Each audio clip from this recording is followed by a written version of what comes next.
Hello, thank you so much for joining us here on this wonderful Wednesday morning, or Wednesday evening, actually, I should say. I'm Sister Cecilia Joy, a Franciscan Sister Christian Charity, and we're here today with Father Albert Haase, he's just an amazing person. He's done a lot of different programs. His book, Catching Fire, Becoming Flame, was very popular in our convent, but he's done a lot of DVD series, CD series, book series. His recent book is Soul Training with the Peace Prayer of St. Francis, but his book also, Becoming an Ordinary Mystic, Spirituality for the Rest of Us, is quite popular now. So he's just a great author. And thank you for being with us today. Oh, listen, I'm absolutely delighted. Absolutely delighted. It's always fun to talk about myself. So speaking of yourself, tell us a little bit about your vocation story. Well, it's kind of dull. Really? Because there was no like being struck by lightning. There was no, getting knocked off the horse. I cannot remember not wanting to be three things: a Franciscan, a priest, and a missionary to mainland China. Where this stuff comes from, I will never know. Now, my mother tells the story. My mother has a story about my call to priesthood, because before she died, she told me on the day of my ordination, right as we were going down to the church basement for a little reception, my classmate and myself, my mother pulls me aside. And my mother always called me sugar pie. I'm from New Orleans. So mama says to me, sugar pie, I always knew you were going to be a priest. And I said to her, oh, mama, come on. She says, no. She says, I remember it like it was yesterday. She said, you came out of my womb and the doctor slapped your bare behind, you gasped, and then you yelled out, let us begin in the name of the Father. And she said, sugar pie, I knew from that moment you were going to be a priest. And then part of the reason why I think I was always attracted to the Franciscans was simply because my sister was a Poor Clare nun in New Orleans. And so we always had Franciscan friars hanging around the house, drinking my father's beer and eating my mother's food. And so I only knew Franciscans. And so I think that was part of the attraction as well, of wanting to be a Franciscan. And then where this idea came of wanting to be a missionary to mainland China, I have no idea where that came from. And in September of 1992, the Minister General of the Order, the head Franciscan in Rome, sent out a request looking for volunteers to start off in Taiwan, learning the language and the culture, and then moving into mainland China. So I was one of the first two Franciscans in the world to volunteer for that. So I spent 2.5 years on the island of Taiwan, which is an island off the coast of China, studying Chinese, learning about the culture. And then I spent 11.5 years. I started off in the city of Wuhan, which, by the way, is where the coronavirus started. And just today, after 60 years, just today, Pope Francis appointed a brand new bishop for Wuhan. He's a young guy, about 51 years old. So I spent 1 year in Wuhan, and then I spent the rest of the time in the capital city of Beijing. Oh, wow. Oh, it was an incredible, Sister Cecilia, it was an incredible, it was like my childhood dream come true. And I would still be there, except that my cover was blown. And for about 2 weeks solid, I was followed each and every day by the Gung Anju, the, how do you say that in English? The security police in English. So my cover was blown. They knew where I lived. They knew what I was up to. And so I talked to a Chinese priest in Beijing who said to me, that's a sign. They're going to show up at your door any day, and you're going to get 24 hours to pack up and move. So I made the decision at that time to come back. So I came back to the States in January of 2004. Oh, wow. That's an intense story. It was incredible. It was a childhood dream. I mean, I can die in peace saying, I got to live my childhood dream. God has really, really, really been great to me. So speaking of traveling, St. Francis traveled a lot. What does St. Francis mean to you, like as a person? Oh, well, he's a couple of things to me.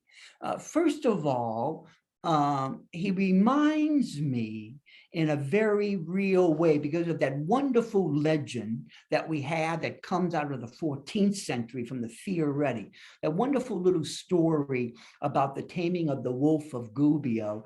I love that story because it reminds me that there's a wolf outside that I need to tame. And so I need to be I'm challenged to try to treat people with kindness and with courtesy. But then there's also the inner wolf inside of me that I also need to make my peace with. And so Francis reminds me of being a real peacemaker, not only internally with myself, but also being a peacemaker with other people, with those wolves who we sometimes encounter in our daily, ordinary life.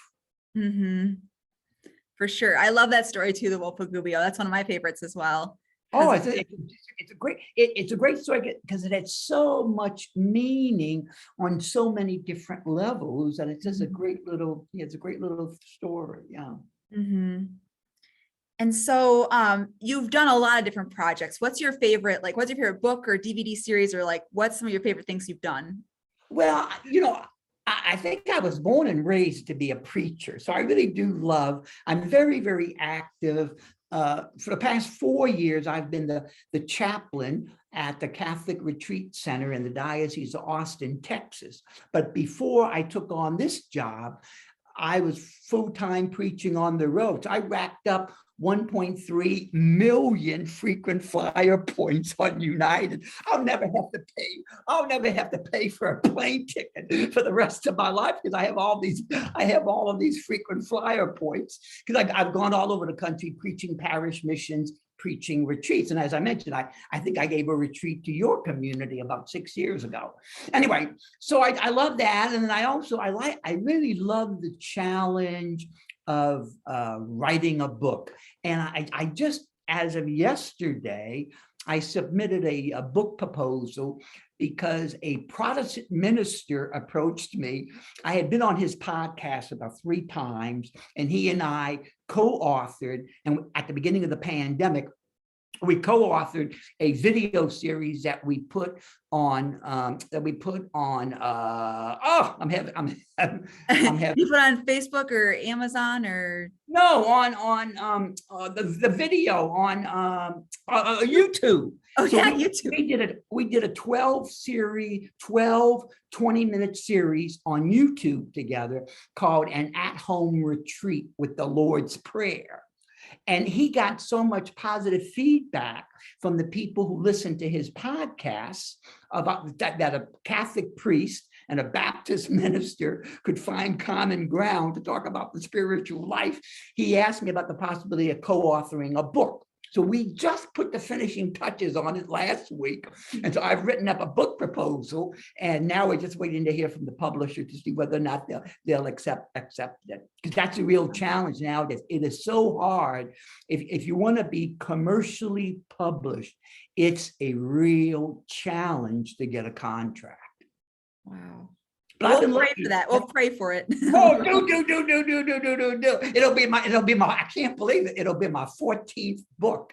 But I've co-authored it with Pastor Phil. So it's kind of an interesting little book. We kind of bring together Catholic spirituality and biblical stories. It's kind of interesting. I'm kind of pleased with it. That's wonderful. Now, we have a lot of young people who watch our series and our videos. Do you have any advice for young people, especially ones who are discerning their vocation? Oh, as I always tell anyone who is discerning a vocation, first of all, don't get discouraged if a community rejects you. Because what people don't realize, and it's so true, what people don't realize is you don't want to join a religious community and you feel kind of out of step with the community. And so when communities reject people, they're not saying we don't want you. What they're saying is we don't think you would fit our style of community life. I think also for women need to be, especially not to be afraid to ask some of the really uncomfortable questions, such as, do I want a community that has a habit or not? Another question is, do I want a community where there's a solid community life or not? Do I want a community that's really faithful to praying together? And then always to remember that no matter what community you end up going to, you're going to always have challenges. Mm-hmm. I remember, I love the story about the Carmelite mystic, St. John of the Cross. One day, a young Carmelite friar went to the great mystic, St. John of the Cross, and he was complaining about somebody in the community. And the young Carmelite friar said to St. John of the Cross, I don't know why God put that jerk in our community. And St. John of the Cross says, I'll tell you why, to help you grow in holiness. And that's true. I think we all need to realize that we're not going to get along with everybody in our communities, but that's the real challenge. And that's how we grow. We grow in holiness, and we also grow as religious. Very true. That is excellent advice for sure. Because I think even when I entered, I had this like sunshine and rainbows outlook. And I think it was like within a day, it was like, okay, no. We all come to religious life with that, and then once we get behind the door of the convent or the friary, we then begin to see the reality. And oftentimes, the reality is not what we have seen or what the community projects. Mm-hmm. But that's but that's also part of life, Right. Yeah, we all have our strengths and our weaknesses, and we all have best friends and people, as you mentioned, who help us grow in holiness, and it just all works out really well. So basically, one of the reasons why we were talking with you today is because you're going to have a day of recollection. We're in Manitowoc, and that's close to Appleton. You're going to be at St. Bernard, but you mentioned it's actually your location where you're going to be at is St. Patrick's in Menasha.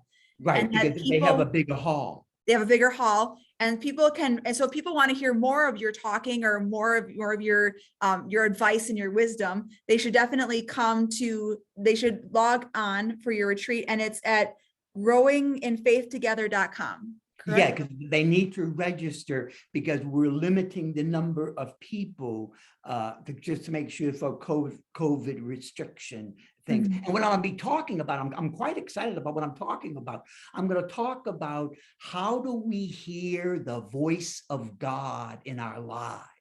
And so we start Friday night. I'm going to give an hour-long presentation, and I think we start at 6:30 Friday, or maybe 7 o'clock on Friday night, and then we come back on Saturday morning from 8:30 to noon.